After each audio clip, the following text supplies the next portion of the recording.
Well, Drikus, you're a great businessman. You've got a lot of wisdom. What would you tell people who've lost their business in lockdown or they have to make serious changes? You know, in light of kind of taking that seed principle that God was speaking to you about. Yeah. Well, for me, Connie, I've learned through life that if you want to start something, I like to start small. And when I start small, I like to prove a concept. And when I prove a concept, then I'm able to take that and multiply it. In other words, first do something small well until you do it well enough and then grow it. In fact, case in point, when I started to stream at Journey of Grace, I absolutely knew nothing about streaming. In fact, the morning that I approached you with your cell phone, I had one camera, and I didn't really had a lot of ideas of how to do this, but I had to find out. And so, what I've learned in my life, the revelation that God has basically given me in business has been the following. A lot of people think that they need to get all their ducks in a row. You need to get everything in place. You need to get the name, you need to get the registration, you need to get, the all of that stuff in a row before you can start. And a lot of the time, it's actually a mental block because you think that you need a lot more than what you actually need to start. To give you an idea, if you're a baker, for instance, and you're baking a couple of biscuits, and the biscuits are phenomenal, take them out of the oven and sell them to the neighbor, and the profit that you make, you actually go and you bake more biscuits until such time as when you've multiplied what you've got to such a degree where your quality is actually brilliant because you've actually honed your skill, and I think with what we have in business now, a lot of people might have to retract where they were. Maybe they had huge successful businesses. Maybe they had, like multinational things, and they have to retract and they have to take it into something small again. And maybe just find out what they can change or what they can do, different. Maybe they didn't do things right. Maybe there was, a compromise. Maybe there was a few different things that they didn't do right. And I think that this is the season for people to actually reset and to restart, and so just to give you an idea, with all the things that we've built and bought, in the business for the media, I never had, the cash in the bank when I started. I one day decided that I'm going to live a dream that I have, and I started to make a decision. And one of the things that I've learned that God is faithful with, and whether you run a church or whether you run an organization or whatever the case may be, God is looking for movement, because he says that unless you have faith, you cannot please me. So in other words, if you don't exercise your faith, you cannot please God. And so, Right. the wheels don't turn. So, faith is like the fuel of the engine that starts it and gets it into a direction. And so what a lot of people can do in this time is literally just see what have they been doing at home, like hobbies that they can maybe turn into businesses. What material do they have that they've learned through the years that they can convert into a book or a video series type of thing? There's a wealth of information that Right. everyone has got in them that you've built up through the years. And a lot of people take what they have inside them and they make small of that. In other words, they think they're not good enough. They think that they are not able to do certain things because they haven't actually exercised that and grown that. And the moment you exercise and you grow a skill or something that maybe you weren't so good with, but the moment you stand up and you start to walk into the direction of your destiny, I believe that God takes you, he celebrates that. He has a little party and he goes and he says to the angels, well, let's see what we can do to make this person reach their dream and their destiny that they were designed for. Remember that when, I think Psalm 130, 139 says that God knit us together in our mother's womb and knew every day before they were meant to be, right?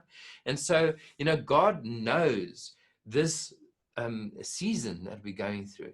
He knows it better than what any of us have known. He's known about this since the creation of this world. And all he's waiting for is for people to rise up and to take opportunities that has been dormant, and then just to give it to him and to walk ahead, and not to sit and to mourn and to wallow and to blame game and all of those things, but to take whatever they have and to almost start running. And the moment they start running, that's when they will start to see God's hand and his provision unfold. And I've seen that God has been absolutely faithful like that all the time. I mean, my business partner can attest to that time and time again. When we're building something and, we go somewhere and they just happen to have a promotion, or someone just happens to have something that they're getting rid of that we needing. Now, we already laugh when that happens, because we know that it's God's hand and favor upon the direction that we're busy taking.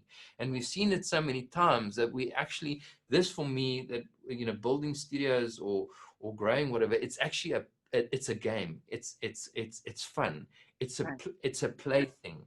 It's not work. It's actually more fun than anything else, because what is exciting is seeing how God comes through.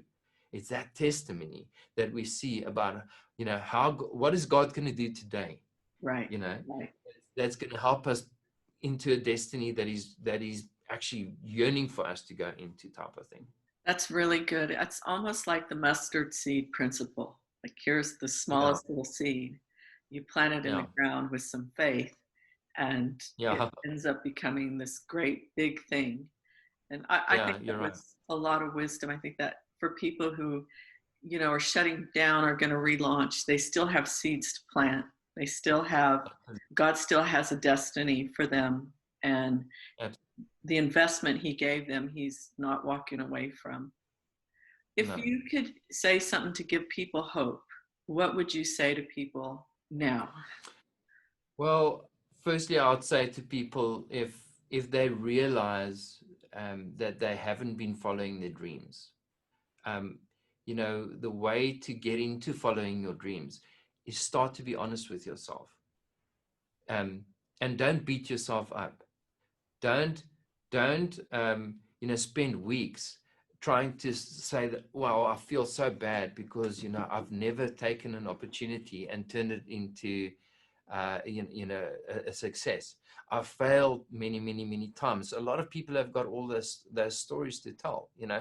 And what I would say to people, or like to encourage people who are listening, is say to them, what, if you want to mourn, if you want to cry, if you want to speak to someone about it and say, listen, I've really failed, I haven't done well, I haven't stewarded well, I haven't done this, I haven't done all of that stuff, spend the time to actually process that. But when you get out of that, get up from where you are sitting or lying down, and walk every day with a fire and a passion, because it's the fire and the passion that you carry that is going to propel you into the new season that you're meant to be in. Yeah. Everyone is born with a passion, Connie. I cannot see that there's people that are not born with passion. If you speak to people about Formula One, for instance, or sport, you can see how passionate they get about it. They can talk to you for hours. But if you start to talk to someone that doesn't have an inkling of an idea of how to turn their passion into a reality, that there's always self-doubt. And the thing is, I would like to say to people, cancel the self-doubt. Who are you actually impressing by your self-doubt? You're not impressing anyone. It's not an impressive characteristic to have self-doubt. It's an impressive characteristic to have faith. Yeah. Or if it's not a characteristic, it's an impressive attribute to have, is to take faith and to turn that into action. Right. That's I've learned that God is just always waiting. He's always waiting. And so what happens with me is, in the middle of the night, I would go to him and or I would go on the previous day and I'll say to him, God, I have a problem with this. Okay.